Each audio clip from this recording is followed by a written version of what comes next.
Hey, welcome to Rock Legends here on Prog Monster. My name is Murph. I am the host of this show, a show dedicated to progressive rock and other forms of rock music.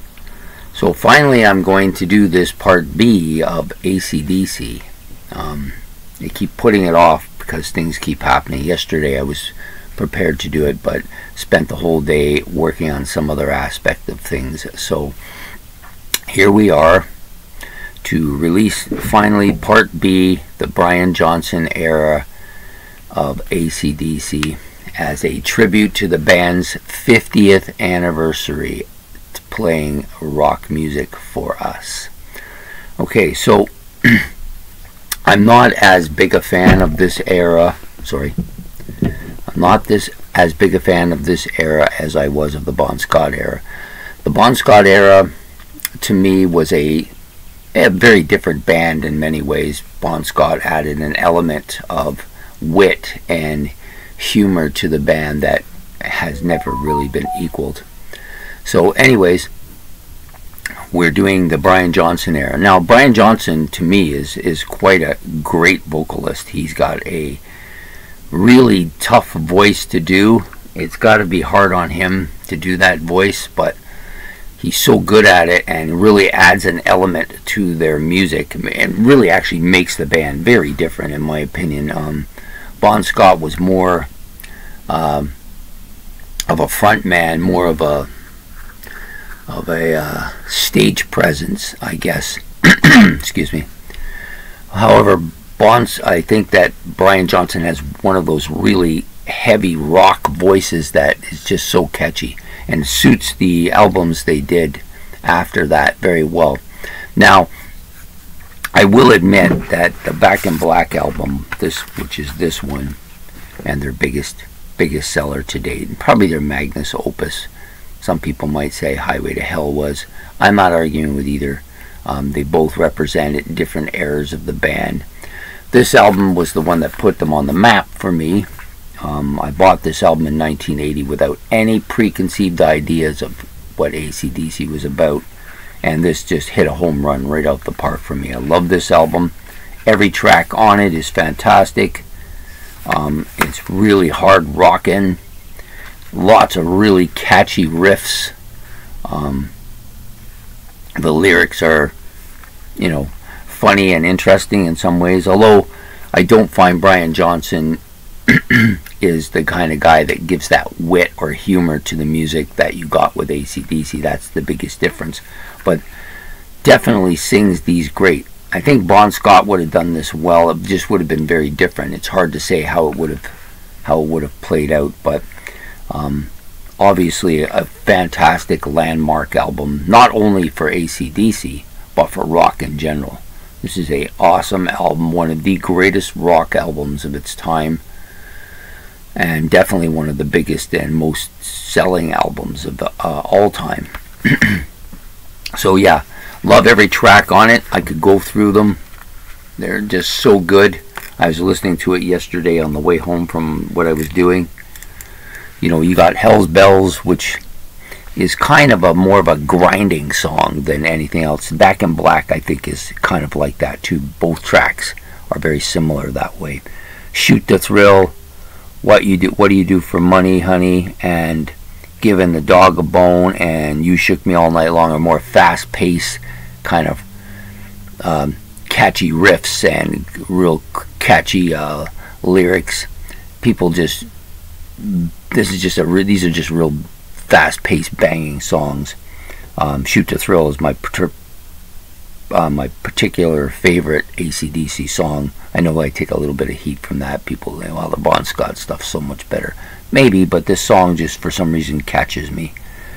The other tracks on the album, Let Me Put My Love Into You, Rock and Roll Ain't Noise Pollution, Have a Drink on Me, a little bit more bluesy sounding, kind of really heavy, slow melodic heaviness to their music. And then you got Shake a Leg, which is kind of somewhere in between the two styles, I think. But really, this was released by Mutt Lange too, like produced by Mutt Lange. A really solid, great production, great sound, heaviness, every possible thing on here is actually it's almost a perfect album in many ways, and for them to come back with such a fantastic album after such a tragic event with the loss of Bon Scott just absolutely knocks it out of the park. So Brian Johnson joins them here and knocks it out of the park on their first hit. So then they moved on. They did For Those About to Rock the next year, a good album. I don't actually own it. I don't think I've ever owned it actually, but it's not a bad album. Pretty solid album. And then you have Flick of the Switch a couple of years after that. Yeah, really kind of another solid album, but not quite reaching the status of the Back in Black, none of them. This was also the album in which Phil Rudd was replaced. After the album was done, he was replaced by Simon Wright. There was a conflict between Malcolm Young and Phil Rudd, and it was a physical confrontation, and ended in the end of Phil Rudd's first time around in the band. Okay, so then they did a few more albums for that decade. I think it was 2 more. Yeah, Fly on the Wall and Blow Up Your Video. Sorry. Yeah, both decent albums, but the band is clearly at this point waning commercially, anyways, if not musically. And also, the Blow Up Your Video was the return of Harry Bonda and George Young producing the album. It's the first one they produced for some time at that point.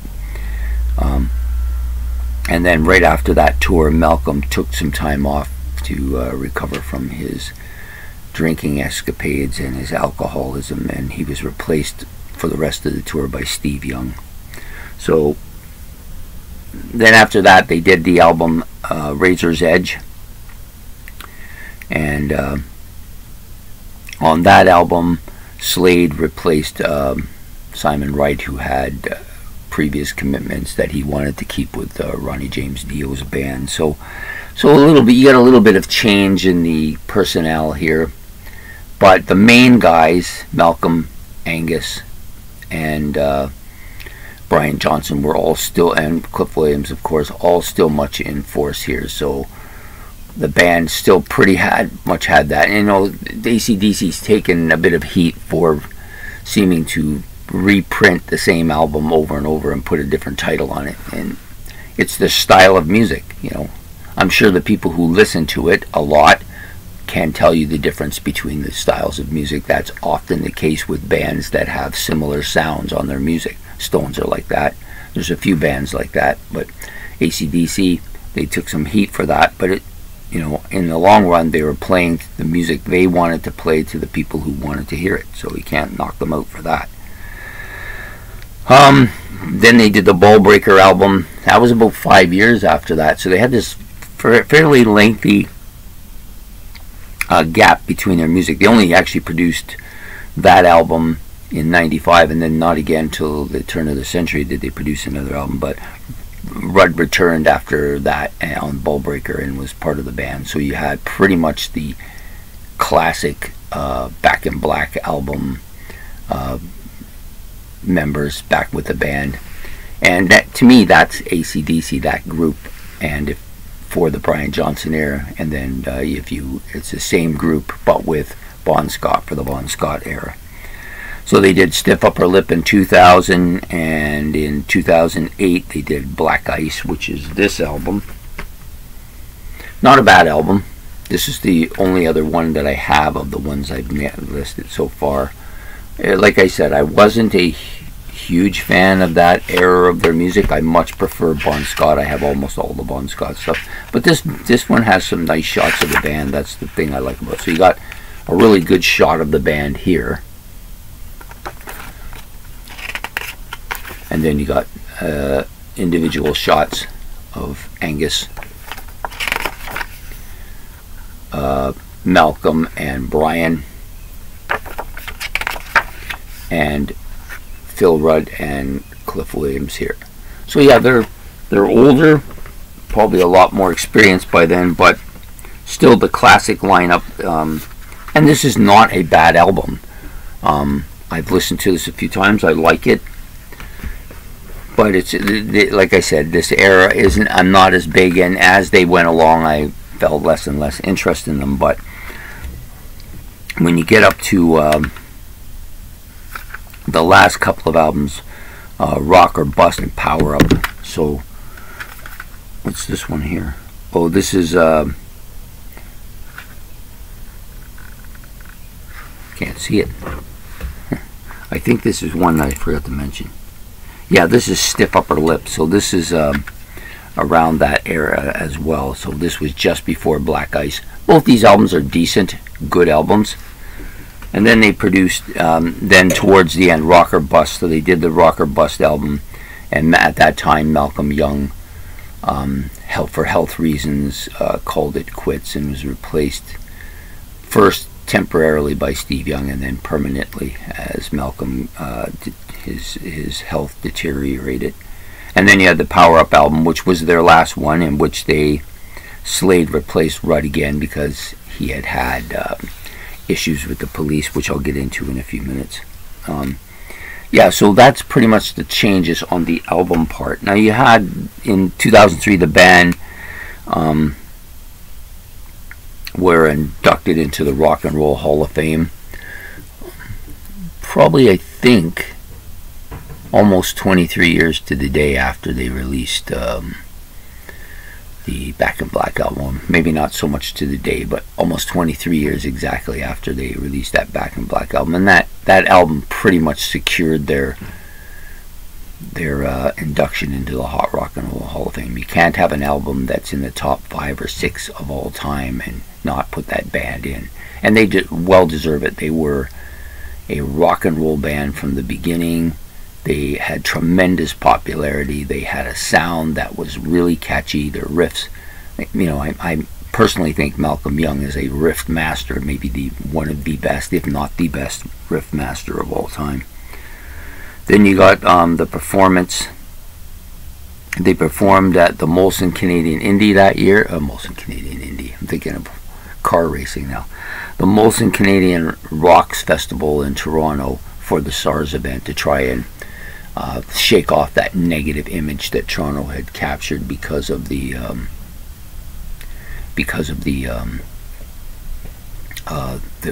SARS thing. So appearing there, they joined the Rolling Stones and Rush and put on to 500,000 people a fantastic concert.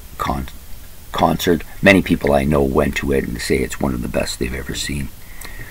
In 2017, of course, Malcolm Young passed away. To me, this begins the kind of really down period for them. The loss of Malcolm Young, and then again Brian Johnson getting sick as well and having to leave the band and replaced by Axl Rhodes, which is kind of a weird combo for me, but he actually did a decent job. Axl, I thought he, at least for AC/DC, he sang really well. Not so much for his own band, but and then of course you had Phil Rudd getting charged with selling drugs and plotting somebody's murder, and he was convicted of both. I don't know what the final verdict was, whether he got a misdemeanor for that or whether it wasn't a full charge or not. But anyways, at that point he was out of the band. Brian Johnson couldn't sing, was out of the band. Malcolm had passed away and was replaced by Steve. So he had 3 members of the band gone. I guess at this point in time, Cliff Williams decided that the chemistry of the band wasn't what it was, and he felt that it was time for him to go as well. So then you were just left with Angus Young in the band. He was the only original member. And so then they kind of just did their touring and stuff like that without a lot of these guys. And then in 2020 they announced the return. Brian Johnson had, I believe what happened is that the doctor helped him with a device that would allow him to hear what he needed to hear or help him with his hearing issues, and so he was able to return to the band. The band reinstated Phil Rudd at this point in time as the drummer, and then then I guess Cliff decided, yeah, you know, this is more like what I was used to, what I wanted to be part of, and he rejoined the band as well. So then you have all of the Back in Black members back in, along with Steve Young, who had replaced Malcolm Young permanently. So that's kind of the history of it. I've always been a huge fan of Malcolm Young. I like him.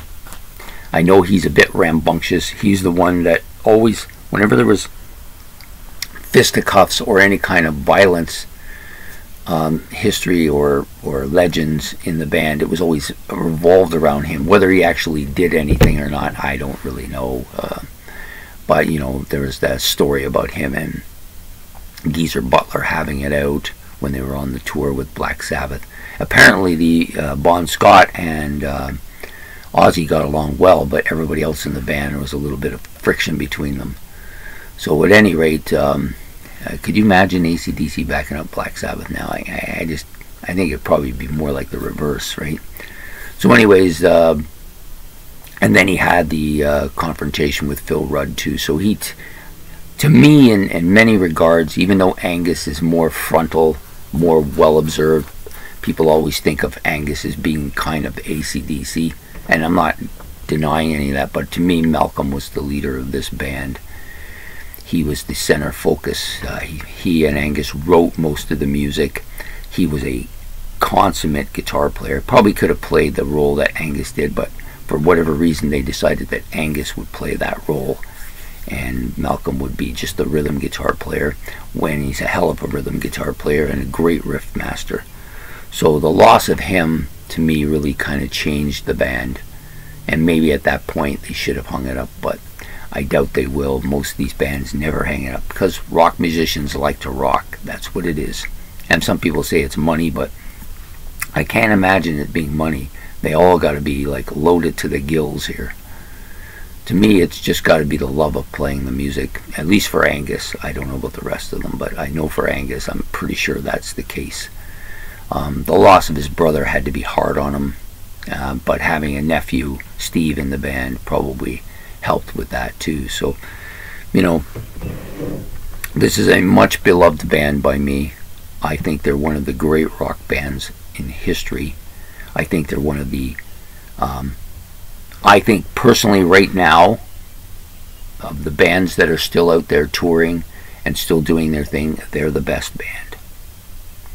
That's a lot to say, but I think it's the truth. I think they are the best, maybe the #1 rock band in the world right now, of active rock bands. I'm not talking about, you know, Pink Floyd and Led Zeppelin. Those bands are long gone, but the ones who are still out there rocking, they got to be #1, I think.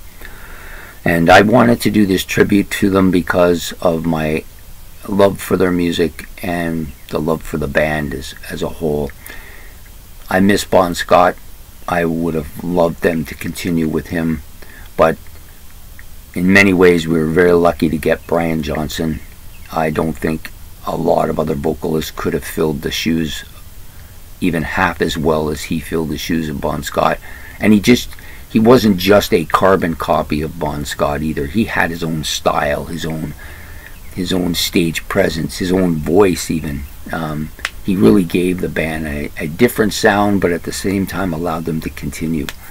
So for me, I can't say enough about him, and so much of their music that this band has put out, and is so much part of my regular listening. Always an AC/DC album in my playlist, always. They're just one of those great bands. You ever need a boost in energy, this is the band, you know. So my tribute to AC/DC and their 50th anniversary is that you guys are the best. I think you are fantastic, and I hope that you will continue on for as long as you're able. So anyways, I hope you did like this video. I hope you liked this video. Sometimes I get the words tied up in my tongue. And if you did, please like and subscribe. It's much appreciated. And enjoy the rest of your day. This will probably come out probably in about a half an hour, around 10 o'clock. Was supposed to come out yesterday at 8. However, circumstances dictated. But it's finally coming out, and we're going to start the next week, probably around 12 o'clock with this week. So please have yourself a great day and enjoy the music of AC/DC today. Take care. Bye.